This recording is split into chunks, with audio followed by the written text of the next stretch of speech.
Welcome to the Neighborhood Coalition for Shelter's virtual spring benefit. My name is Victoria Burt. I'm a producer with Manhattan Neighborhood Network, and I'm also an NCS board member. Tonight was supposed to be our spring benefit at Chelsea Piers, but as you all know, where everyone's on pause in New York City and everything is shut down. So we decided to have a virtual gathering to celebrate and honor the people who work every day at NCS because NCS could not shut down. We're gathering here and we have Ann Shaloff, who's the executive director of NCS, and 3 of the other members of the staff that have really been going in every day and making sure that other people have a safe place to rest their head. We'll be celebrating the work that they're doing and raising money to support NCS and the future work that they'll continue to do. In case you don't know and you're joining us, NCS provides housing and it's a community and a place of support for people. And there are ways that you can donate tonight. You can donate by texting NCS 2020 to 44321. So again, you can text NCS 2020 to 44321. You can also go to the website ncsinc.org/donate, or just go to the website and there'll be a donate button there for you. And we've got the screen up there now. Again, NCS 2020 to 44321, or go to ncsinc.org/donate. Thank you, team. We're working together. We really want to sort of connect with you guys. And, you know, we thought the best way to do that is still to show up here today and try to really celebrate our frontline heroes that work at NCS every day. Today, our panel is going to consist of Ann Shaloff, who's the executive director. Ann, why don't you tell us a little bit about NCS and your role there? So Neighborhood Coalition for Shelter was founded in the early 1980s by faith and community leaders who believed that homelessness is the responsibility of the entire community. They were motivated at the time by homelessness in their midst. We have evolved over the years, providing a mix of residential and non-residential services, and we've expanded beyond the Upper East Side. But now, more than 35 years after our founding, we're still guided by the principle that neighbors must take care of neighbors. We have a number of programs, both residential and non-residential. 2 of our residential programs are supportive housing, and 1 non-residential program, Chance for Change, our outpatient substance use treatment program, specifically targeted for homeless people, continue to operate during this pandemic. They can't shut down. We wouldn't shut them down, but they've had to change, and you're going to hear a little bit about how they've had to change. I want to now introduce Monique Phillips, and you're the program manager of the residents on the Upper East Side, correct? Tell us a little bit about yourself and the work you do. So NCS is home to 65 formerly homeless residents. All have histories of mental illness and substance use disorders. And we are here to provide social services for them during the day from 9 to 5, sometimes all the way until 10 p.m. at night when we have our K-Safe platform. And then I'm going to introduce everybody to Nichelle Simmons, and she's the program director of Lewis 9 House. Hi, how are you? Good to see you.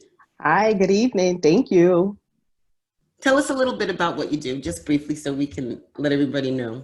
Yes, I'm the program director at the Lewis 9 House, which is a 46-unit young adult transitional housing program. Our young adults have been in foster care, suffer from mental illness or substance abuse, and we just offer support services, vocational educational services there.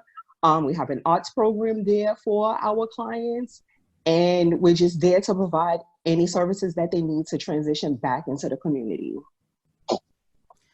I want to introduce, and last but not least, Dominick, Latina, who is the director of Outpatient Services for Chance for Change. Hi, Dominick. Hi. Well, I'm certainly the newest member of this team. I started with Chance for Change on February 24th. So I was really just getting to know the program and the great work that we do here at Chance for Change when we did get the order to shut down, but we were able to transition quickly to telemedicine, telehealth services, so that we've maintained contact with our clients. We've maintained a vital lifeline to our clients during this pandemic, and I think it's really, we've done our part in that sense to help slow the spread of this virus in our population.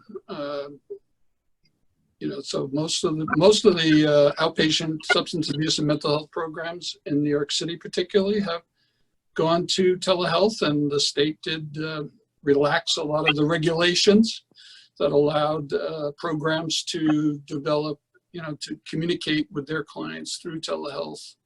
Yes, I'm gonna cut you off for a second, Dominic, because I want to just say, in case our live feed went a little late while after I started speaking, that you're watching the NCS Spring Benefit virtually for the first time. Because everyone's on pause and we're all shut down, and you're in my living room, you're in everyone's home. We're here to celebrate the frontline heroes that work at NCS that have been showing up every day and making sure that the people that live there and the people that are benefiting from NCS have someone to look to and someone to lead them. And it's very important. I came to the board because I was somebody who stayed at the 81st Street residence, and it enabled me to get back on my feet and live this beautiful life that I have today. So I'm really honored to be here, and I wanted to say thank you, and I hope we get a chance to continue on. Before we say that Lauren McTierney, I might be mispronouncing your name, has donated. I wanted to thank her for that. And if you would like to donate, you can text NCS 2020 to 44321, or you can go to our website, ncsinc.org. And I'm going to start with you. First and foremost, tell me why you think it's so important for us to be honoring the staff of NCS tonight. Absolutely. So, every night at 7 o'clock, there is the community cheer for the healthcare providers, who certainly are deserving of that recognition. And we've heard a lot about the other essential workers, transit workers, delivery people, grocery store workers. We don't hear enough about the human services workers. We don't hear enough about the essential workers on our staff who, while everybody else is sort of safe at home and hunkered down, they are coming to work every day to maintain our facilities and our programs, to make sure that our facilities are safe, that our services are being provided to our tenants, and that our tenants are safe. And they have had to adapt the way they do their work, the way they deliver services. They've really turned on a dime. We got the order that we needed to shut down and socially distance. And, I'm sure they'll tell you more about it directly, how they've had to transition how they do their work. They've also had to take on roles that they probably never anticipated they would have to have, as far as really tending to people who potentially were very sick with this virus, to providing meals to people who in the past had been able to be out in the community fending for themselves. They've done all of this despite their own anxieties, despite the fact that they may have school-age children who now are suddenly having to be at home with them while they are working, and despite the personal illness and loss that they've experienced. So I really think that they are absolutely deserving of their own 7 o'clock cheer. So, listen to me at 7, because I'm going to scream. I want to broaden it out a little bit. I want you to talk a little bit about the homelessness, being homeless and during the COVID-19 pandemic. Can you tell me a little bit about how this crisis has impacted the community that serves the homeless? Sure. So first of all, if you think about the homeless right now, I think we need to be talking about people who were homeless at the outset of this pandemic.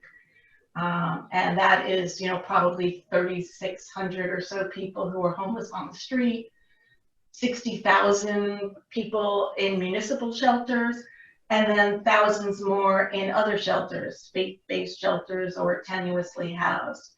And they have been tremendously affected by this pandemic. Our tenants who are formerly homeless and who are now housed have also been tremendously impacted. And all of these people are tremendously vulnerable. One of the ways that it's affected the community serving them is that we've really had to look out for these vulnerabilities. So we have had to change the way we provide services, as I said, in order to maintain social distancing. We've had to bear in mind that our clients are among the most vulnerable in terms of physical vulnerabilities, perhaps from having been homeless and been on the street, and mental health and substance use disorders that make them less able to comply with precautions, less able to maintain social distancing, more likely to be negatively affected by isolation if they have to shelter at home. So we've had to really step up and provide much more intensive support in that way. We've had the community of providers has had to ramp up our disinfection and hygiene services, bringing in more staff. We've had to deal with illnesses among our own staff. We've had to navigate the world of procuring PPE. It feels a little bit like a drug deal, trying to work the connections to get a hold of some of this precious PPE. So, it's affected us in countless ways and will continue to affect us, for I think a long time going forward. And also, if I can put in a plug, it's affected us in terms of our fundraising. Our benefit is our single largest fundraiser. It garners the most support from individuals of anything we do in the year. And, that has had to be canceled. So that's a big blow to our budget as well. Well, we're going to do our best tonight to encourage people to donate. And we actually got a really generous donation from David Oliver. And I just want to extend a thanks from the NCS family to you, David. Thank you very much. Thank you. Dominick, many of the clients right now that you work with are experiencing homelessness. How are you seeing this affect them? Well, the recovery support system that was in place, including Chance for Change, was really dependent on face-to-face, in-person group support for those clients. And now, they are socially isolated. They're isolated from those recovery support systems. That must be very stressful. Very stressful. And so you anticipate and we've seen increased mental health concerns and substance use. I think people, without those recovery supports, will turn to those kinds of ways of coping. And we're trying to do our best to help support the clients that we have maintained contact with. But the focus is really safety. Giving our clients the best information about how to stay safe, which isn't always possible when you're living in a congregate care setting where you can't really maintain social distancing. And we're encouraging our clients to wear face masks. and really just, want to really lend my voice to, really thanking the, our frontline staff who are still working in their residences, working directly with clients and contact with the clients that we have. And that's a big benefit. It is. I want to ask about how the programs have been affected as well. And Anne, maybe you could speak to this, and then Nichelle, tell me what kind of impact it's had on the plans, on the programs specifically that NCS provides for the clients. So we've had to change the way we deliver services. As Dominick was saying, it's so much of it has been face-to-face. And now we've had to move to what is a largely distant modality where we're doing it by video or by phone or by email. And, a lot of our clients are not that comfortable with digital technology, or they don't have a lot of minutes on their phones. So we've had to really do a lot of different things to try to enable them to communicate with us. And we're using some of those same methods to try to replace some of our recreational programming. All of our community activities and group activities have had to cease. And, the young adults in Nichelle's program, they are faring better, but the generally older population in Monique's program at the NCS residence, they're really isolated. And so we've had to come up with some creative ways of replacing group activities with other connections. So, different kinds of arts activities, or we're introducing some volunteer activities, all of which will be digital. So that's one of the ways that we've really been affected.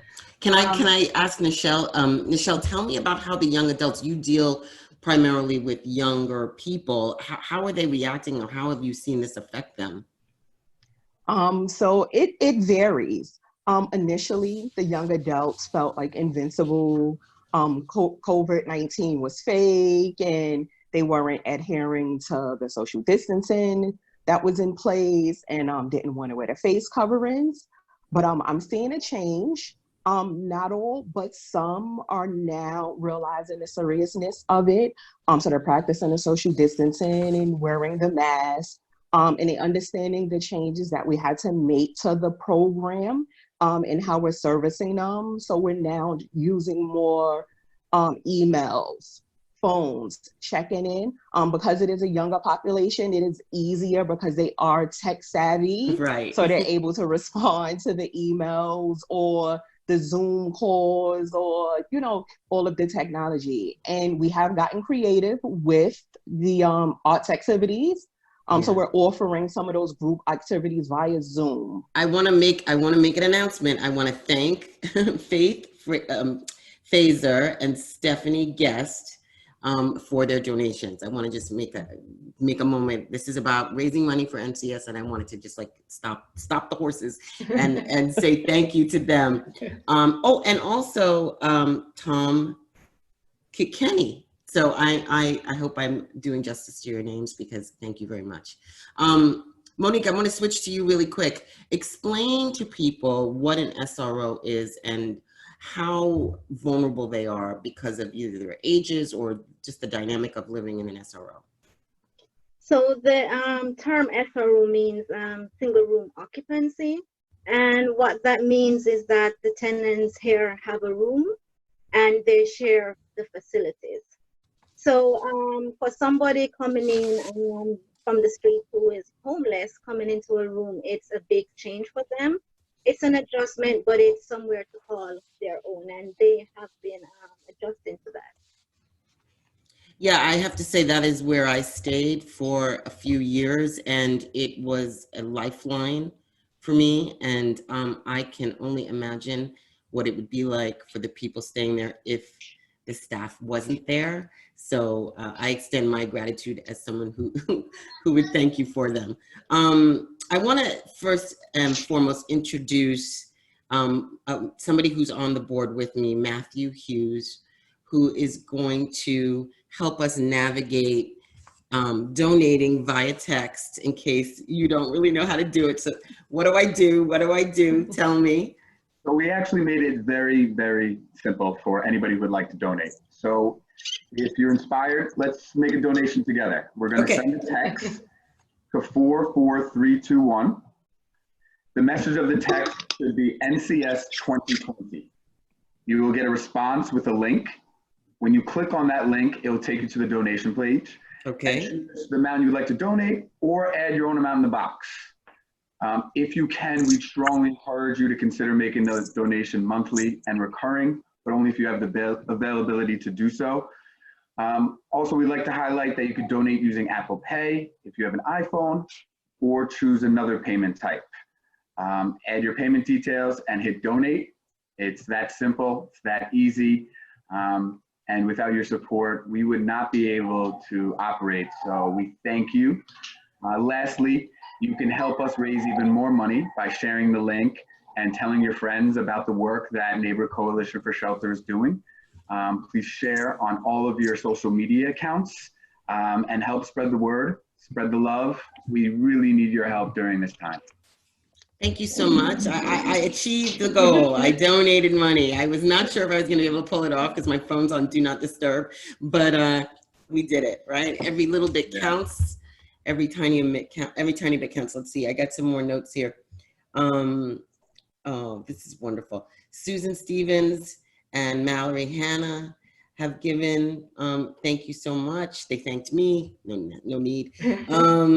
Heather Perlmutter, thank you so much. We appreciate it. Let's move on to another topic here. I've got a whole little list. I'm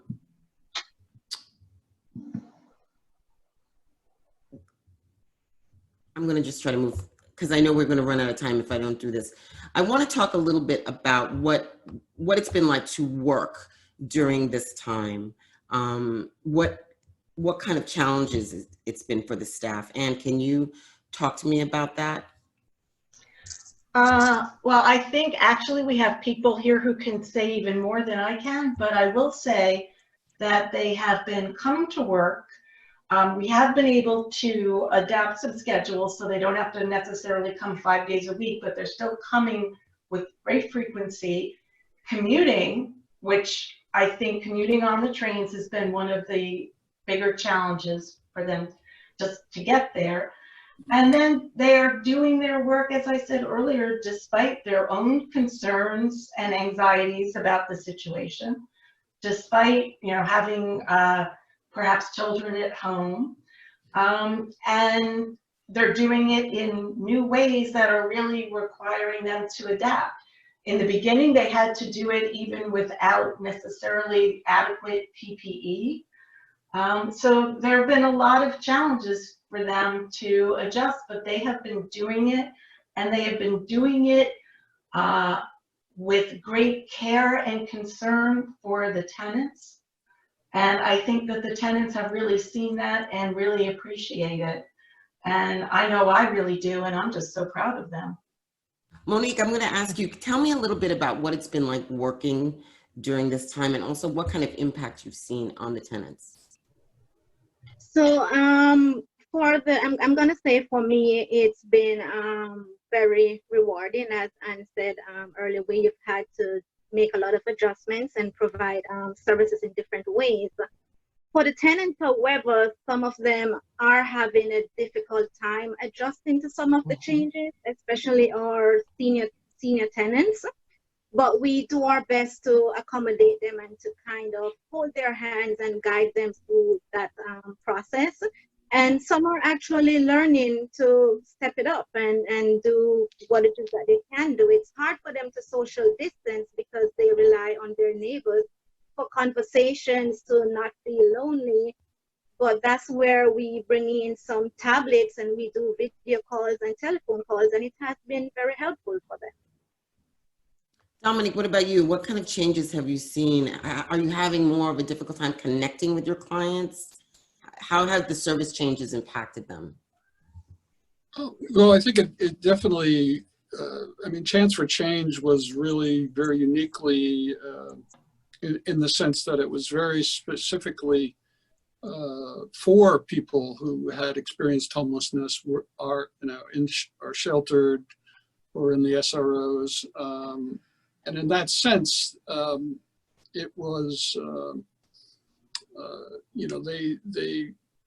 they really were very engaged in our program. And to have, I think the staff is, probably the biggest challenge for the staff has been that they don't get to have that in-person contact. And I think the clients are really feeling that as well.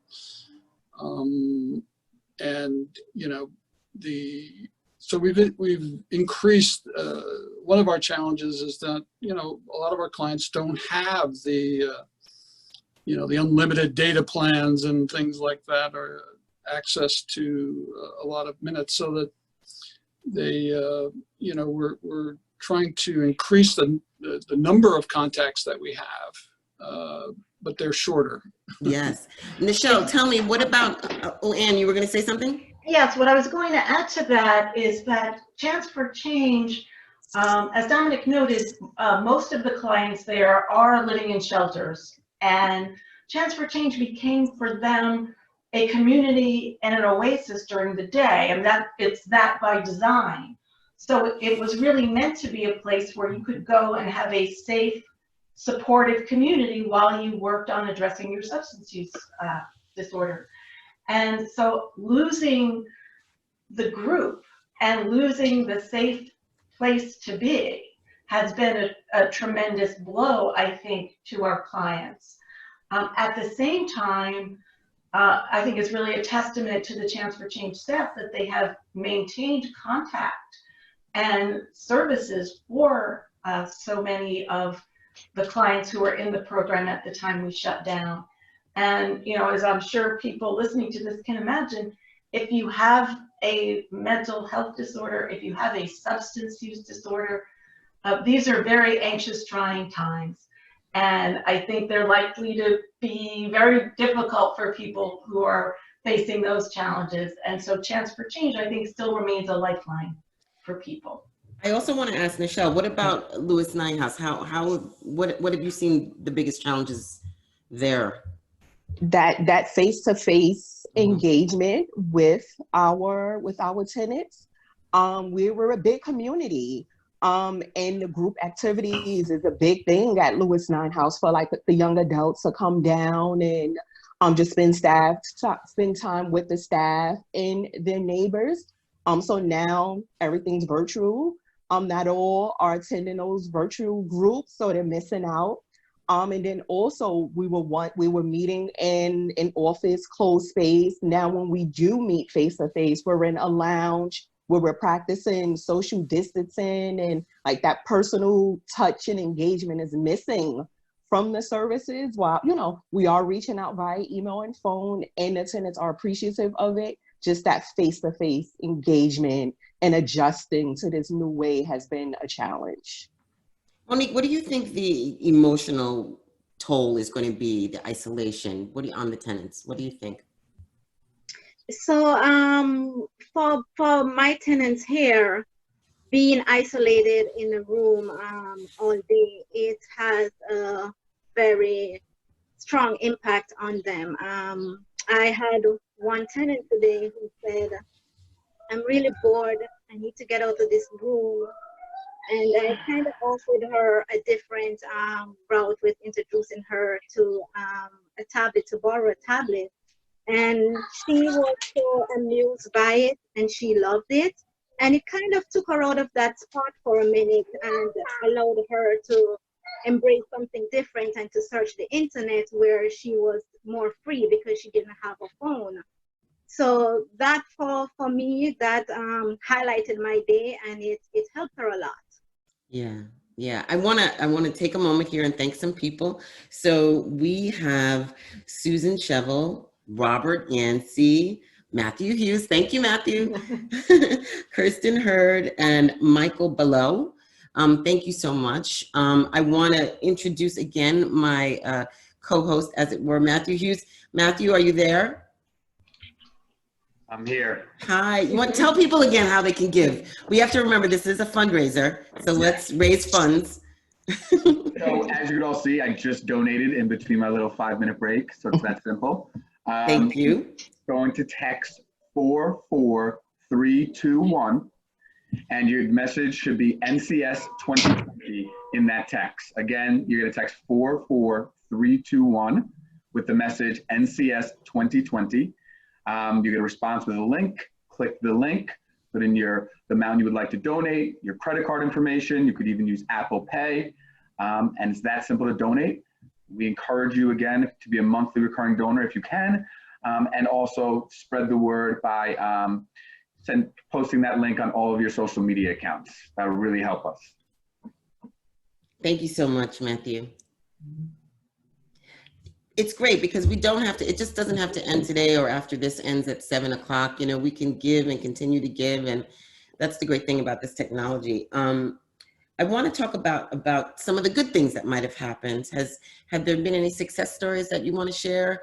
Monique, Nichelle, with the residents that you've seen? So for us here, a success for the residents here, particularly the seniors, is actually practicing the social distancing and wearing their mask. And a vast majority of them have been doing that. So that is our success story right now. You know, I want to say that just, you know, you're looking at a success story. I was able to pull my life together because of this program. And it gave me a sense of being able to afford an apartment in New York City. And it gave me a sense of community. And, you know, that's why it's my honor to be able to join you today and raise money with you. And I want to say thank you to Helen Yee and Robert Vargas, who have given today. Thank you so much. Again, I want to go back to why we're here. We're also here to say thank you to and honor the staff that's showing up. When some people are staying home, they're taking the trains, they're coming in, and they're being a lifeline to the people that are really vulnerable, that are part of NCS. How are you managing this? Let's start, Monique, how are you able to manage this situation? What are you doing?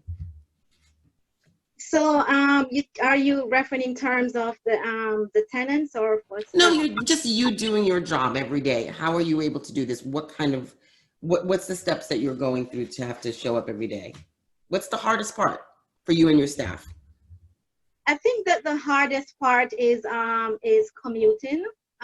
That's one big thing that the staff has had. But as Annette mentioned earlier, we also had the staggered in schedule for staff where they can come in through varying hours, and that has helped a lot with the commute on MTA transit.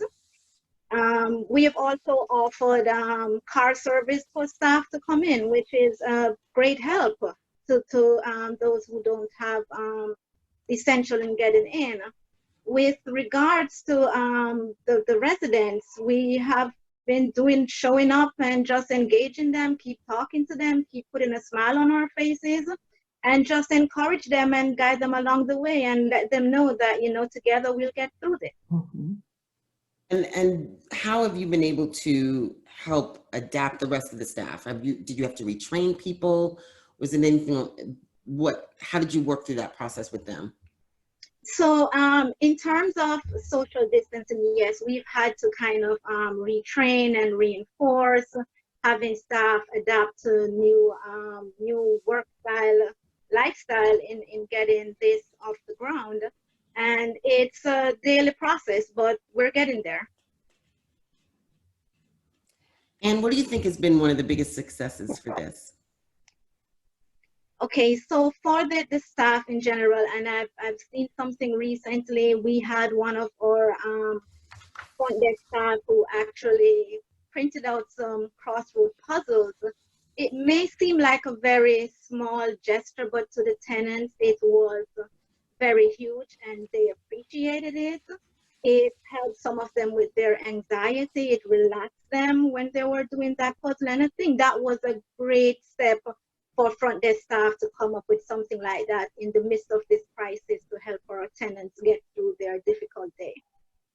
I also want to add that the superb team of the maintenance staff for keeping the whole building, the clients and the staff safe with their continuous work around the clock in sanitizing has also helped to make the staff feel more comfortable in coming into work.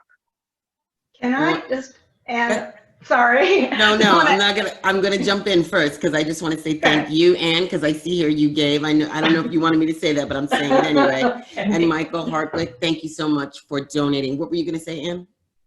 What I was going to say is that Monique just pointed out the front desk staff and the facility staff, and those staff members underestimate their importance, because everybody on our team is really contributing to the well-being of the tenants. And, for this staff member to, on his own kind of think of, well, how can I help, our tenants?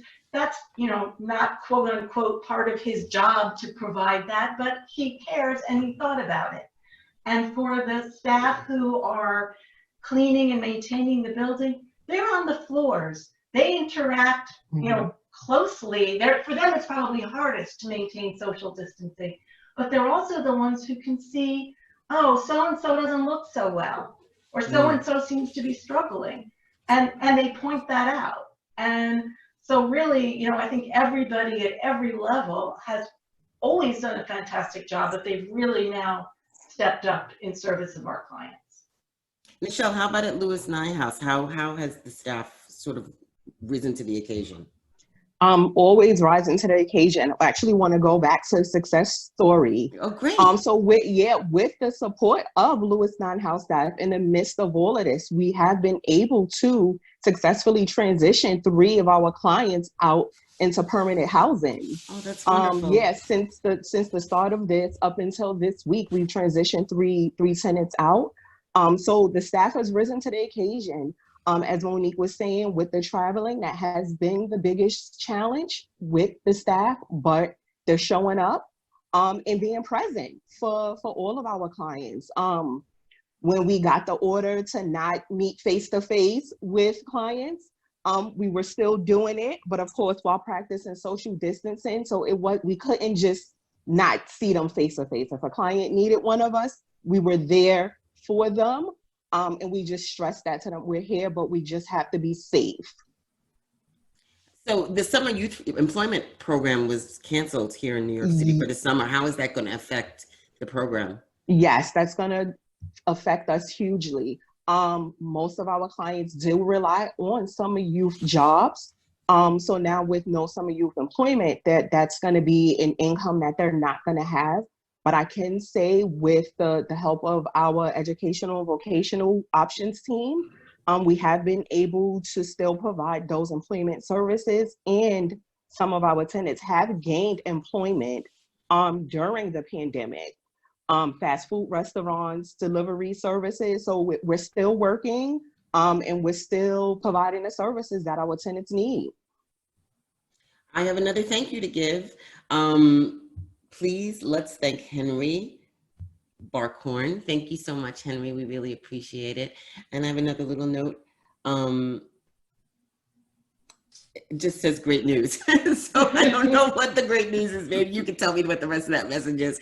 Dominick, tell me about like your clients and what kind of difficulties they're having and how you're able to rise to change their situation still. Well, like I said, they're definitely experiencing and feeling that sense of social isolation, lacking the in-person recovery supports. A Chance for Change has always been about client-centered harm reduction model of treatment. Right now, harm reduction means being safe and not and protecting oneself from contracting this virus. So a lot of our focus has shifted with our clients in the conversations that we have with them about safety, about the use of masks and other ways to, if they're in the shelter, they're living in a dormitory style shelter, then maybe they need to go out. they certainly may be, safer with a face covering when they're asleep. I'm going to interrupt you. I've got a thanks to give. I want to thank Jan Golan and Nancy Reed. Thank you so much. I'm sorry to cut you off, Dominic. We've only got about 15 minutes left or 17 minutes left. And I want to ask about how can people still come to your program, Dominic? Can they still get help through the program? Well, all of our services, including our intakes and assessments, are virtual.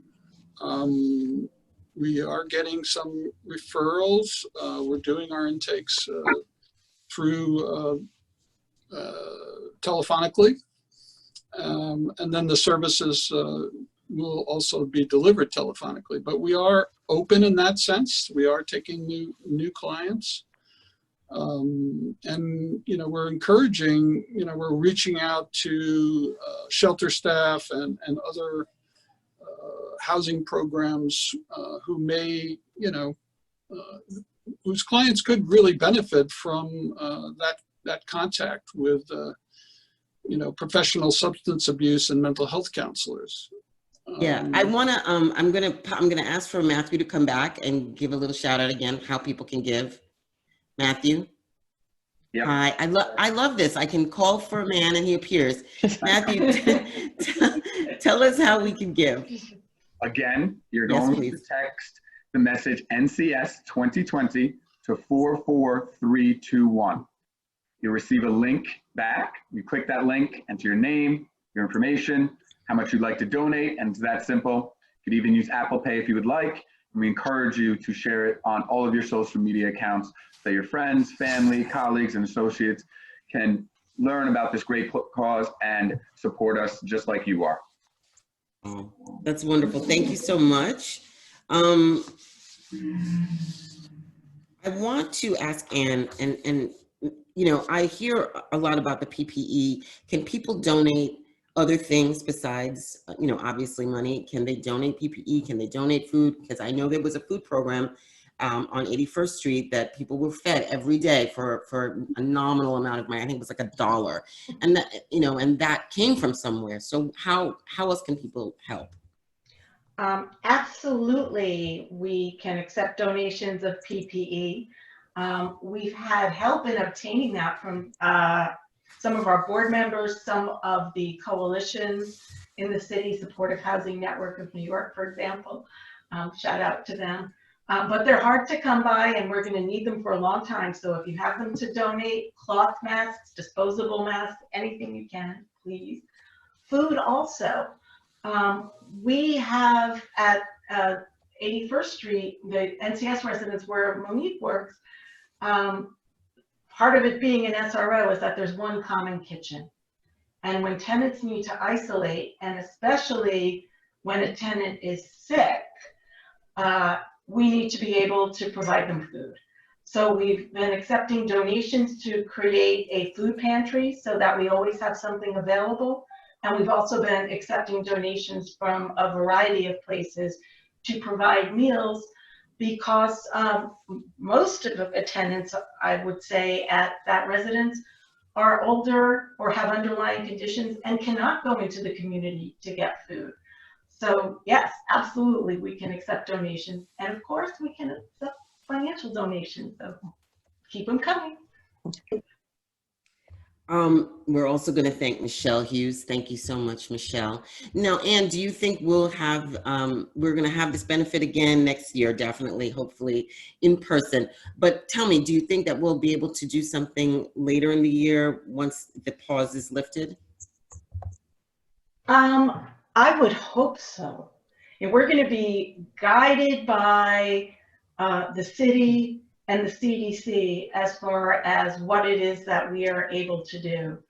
And we're starting to work now on reopening and reimagining what group activities will look like and what we'll be able to do in our residences and what will have to change for the longer term. So I hope we'll be able to have an in-person gathering and all come together in person. But otherwise, we'll meet again virtually. Tell me a little bit about, we've heard about all the changes that have gone on, the technology changes, just even the staff, the way they work. How has that financially been a burden? So I have to say that in the immediate start of the crisis, quite a number of funders around the city stepped up to provide emergency support. And so we've had donations specifically geared toward COVID supplies early on. The bigger challenges are that some of these things are going to be long-term, and most of the funding that we have stops on June 30th. I think there will be things that we will have to reimagine permanently. Perhaps physical changes that we're going to need to make in the buildings. All of these things will go to our bottom line. And then, of course, there is the loss of the benefit, which is a direct result of the pandemic. And that, as I said earlier, is our single most important fundraising event of the year. And so that will affect a lot of different things if we can't, make up for the loss. Monique, I want to talk a little bit about just the actual COVID-19 in the residents and how you've been concerned about that and the spread of that and how you guys have managed it and, been able to protect the clients as well as the staff.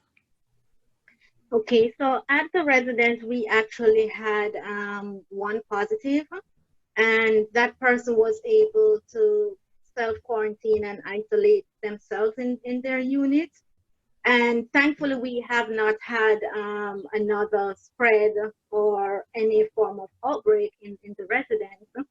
And basically, we have been practicing the social distancing. We have been providing our residents with masks, with face coverings, hand sanitizers, soaps to wash their hands, whatever it is that we can think of that can support them, we have provided for them. And how about the staff? How are you able to keep the staff protected? So the staff have their PPEs, including face shields. We have face masks, we have gloves, sanitizers, disinfectants, of course, social distancing, and just keeping it together as a community and being supportive.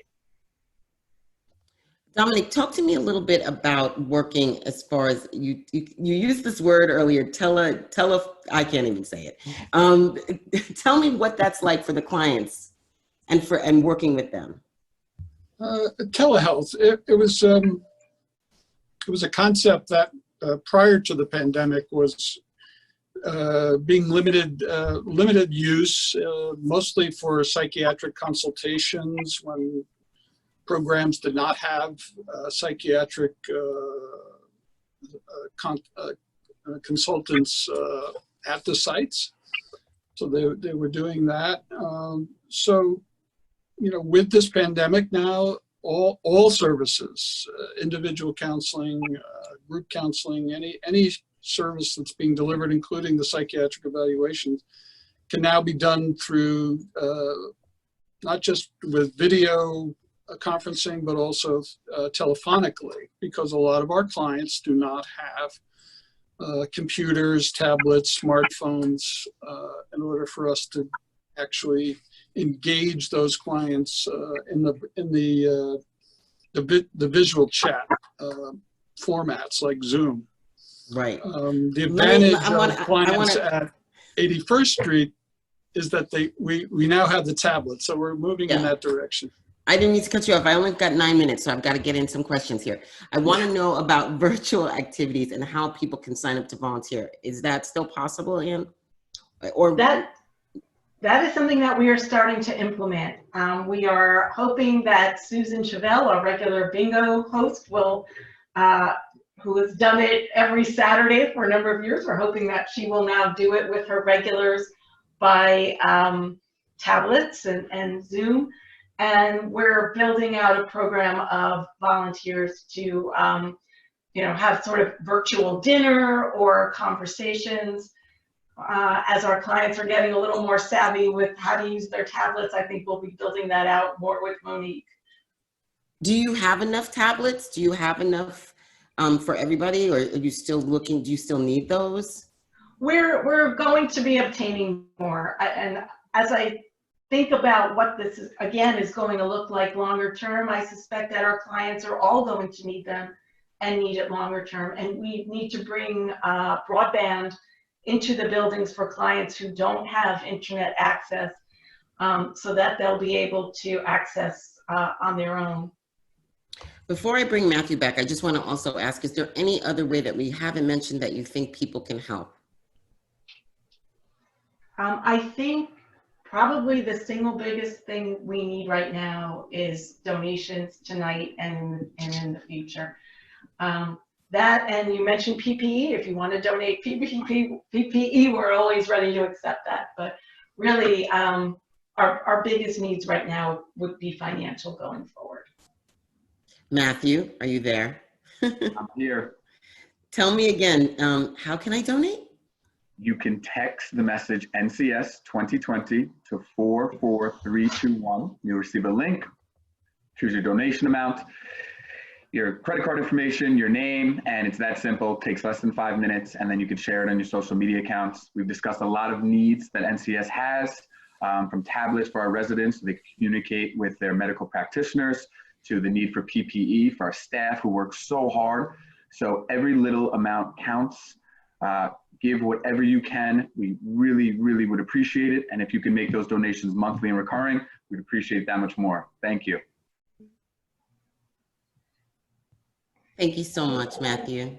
You're welcome. Thank you so much. So, we started this night, and at 7 o'clock, we're going to try to bang pots. I mean, I don't have a pot here, but I'll bang something at 7 o'clock to celebrate the heroes that are working on the front lines and are really doing their part to get us through this pandemic. But if each one of you could just start by telling us something that has really inspired you during this time, I would love to hear that. I'm sure people would love to hear that. Monique, you want to start? So one of the things that has inspired me is basically bringing this change to the clients here at 81st Street and walking them through that process, letting them know that I am here, that the staff is here, that everybody is here, and that they're not alone. Michelle, what do you think? What's been the most inspiring? It's just the community amongst the tenants, the staff, just respecting space, understanding the changes that have been made. And we're all supporting each other through this.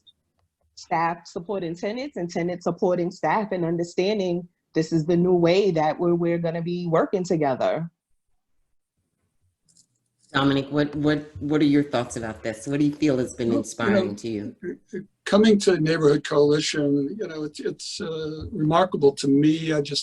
You feel the sense of humanity, the sense of compassion, the dedication that the staff has to working with this population. It's really been a remarkable experience for me. I've worked at a lot of different organizations, and just the humanity and compassion that I feel amongst, from this staff and from this leadership is really remarkable in my career. No, I was just hearing a phone ring, and I don't know if anybody else heard that. Oh yeah. I hope they got it, because I was like, it's not me, it's not me. I was going to answer it. It could have been a referral, but it could have been money, and you always pick up the phone when it's money. Could have been a client. That's even more. That's even more important. Anne, tell me, what do you think has been inspiring? I think Monique started to talk about it, where our clients right now need us in ways that they never have before.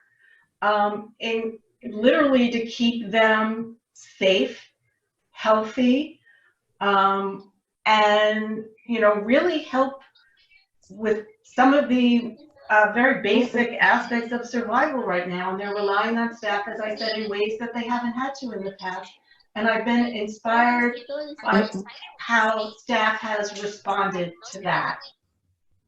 Yeah, you know, listen, we're all at home, and it's totally okay that we've got, I hear little young voices and families and phones ringing. You know, we're all just trying to do our best. And I want to really just say thank you so much. I think we have about 2 minutes left before we hear the pots, but I'm going to call Matthew to see if he can once again tell us how we can donate. There you are, Matthew.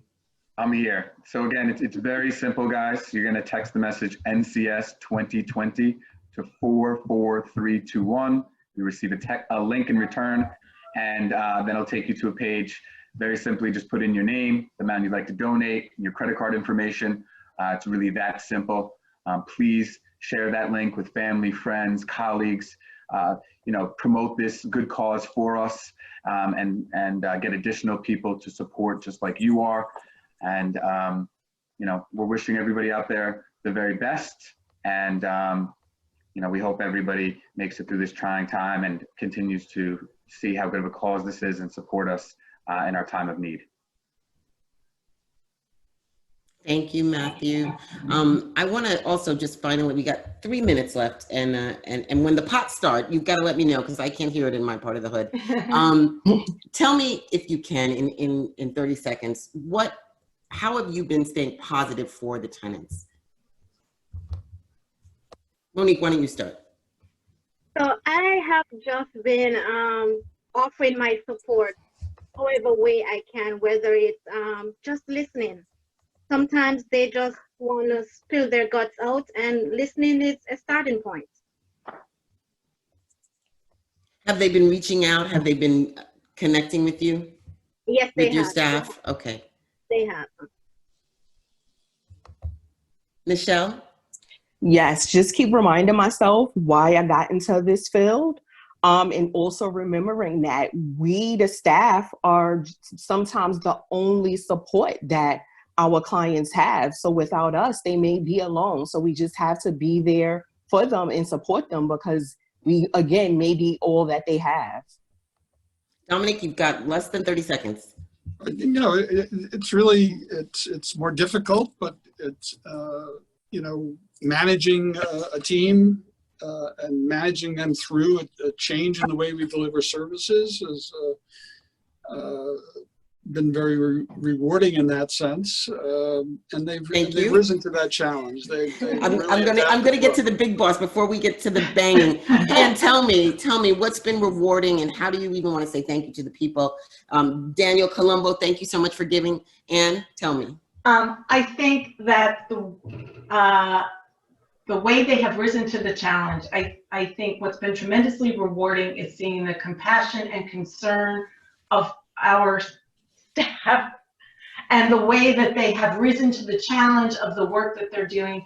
I think it's something that's in the DNA of the organization that dates back to our founding, our board members at the time who were hands-on, and I hear the clapping. The clanging. Yeah. Thank you so much, heroes. Thank you so much. Again, my name is Victoria Burt, and I want to thank every person that has given tonight. I want to thank our panel. I want to thank anybody who's ever been involved with NCS in the present and in the future. And again, you can give. Matthew, take us home. Thank you all. 2020 to 44321. Again, text NCS 2020 to 44321. It's that easy. Thank you all for your help and your support. Thank you so much. Have a good night. Thank you to all the frontline. Thank you. Thank you. Cool.